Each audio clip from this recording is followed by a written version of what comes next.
After 3 years of coaching my clients in the field of relationships, I've learned to ask the right questions to help them identify if their partner or the people they're currently dating the right potential match. The first question is this relationship aligning with the version of life that I want to live? Sometimes we ask the question, does this relationship make me a better person? But usually this is a flawed question because a better person usually just means a better people pleaser. Because most of us have suffered from some kind of trauma in our childhood that makes us learn that when we are criticized, we should improve our behavior. And when we improve our behavior, it means that we're better people. But this could lead to a faulty understanding what is a better person. We can become a better partner to our partner who's demanding a lot of things, but it doesn't necessarily moving the needle in the direction that we want to grow in life. So the better question would be to ask, is this person helping me live the version of life that I envision for myself? For example, you're someone who really cares about your career, and your partner is someone who's really motivating, who has the know-how and is readily sharing it with you and helps you advance in your career. Or they're your accountability buddy and help you make your career better. And maybe you're someone who really values emotional security. You want to live a life from the feelings of peace and calm, and your partner is great at building that environment out for you, where you feel safe and secure and really emotionally stable. That could be an example of an aligned partnership, a partnership that is aligned with your life visions and goals. The second question that I would ask is, does this relationship nurture or deplete my energy? Humans are energy beings. I like the phrase, emotion is energy in motion.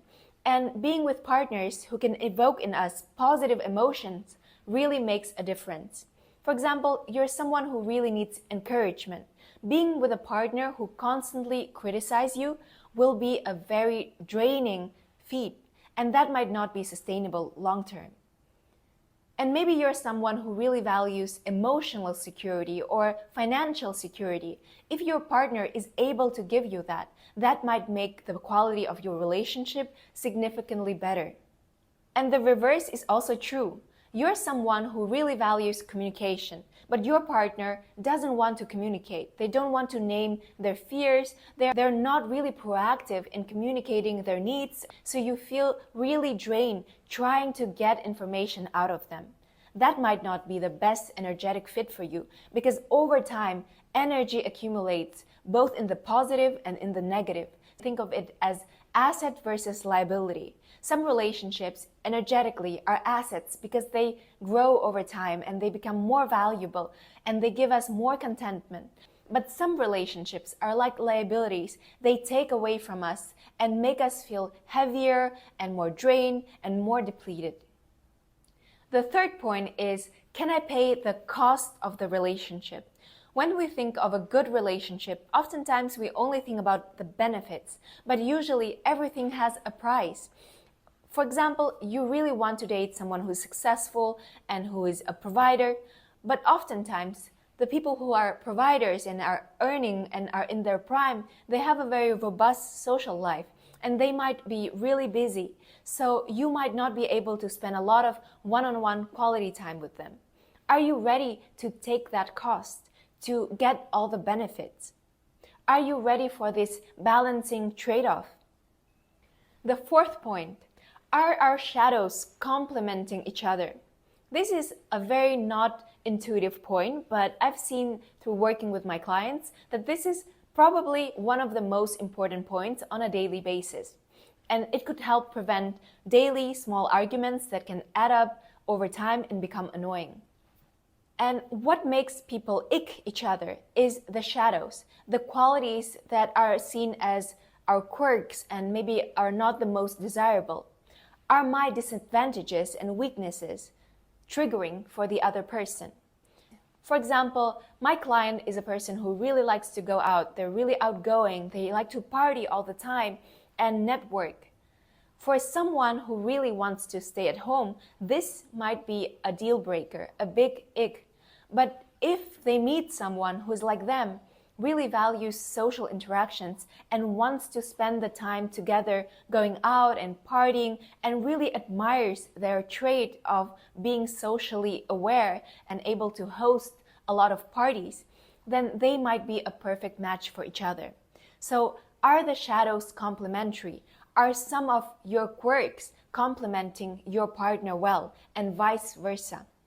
The last point is a reality check. Am I ready to change and grow in order to meet the partner of my dreams?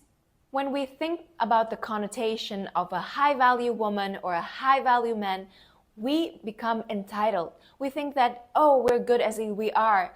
Other people must give us XYZ. They must meet our expectations. But if we have the word must in a relationship, oftentimes it's already not a great relationship because it's a push and pull. And it's only a matter of time when someone snaps and says, it's enough, I don't want to do this anymore. You're not giving me enough, so I'm leaving. Really, the question that we should ask is, am I going to become the person who is able to meet my own standards? Am I going to be valuable enough in my own eyes, willing also to meet my partner's expectations so that we both feel fulfilled in the relationship and we both give to each other because we want to do it, not because we feel like we must do it out of expectations. The willingness to grow and change, and I don't like the word compromise because it usually means someone is losing while the other person is winning. Benefiting, mutually benefiting. Are we having a win-win scenario where both parties feel that the growth is enjoyable and we both are becoming better people in the process of living this life together and improving alongside each other? Please leave the comments below. How do you feel these criteria help define your relationships in life? Let me know which topics you would like me to explore next.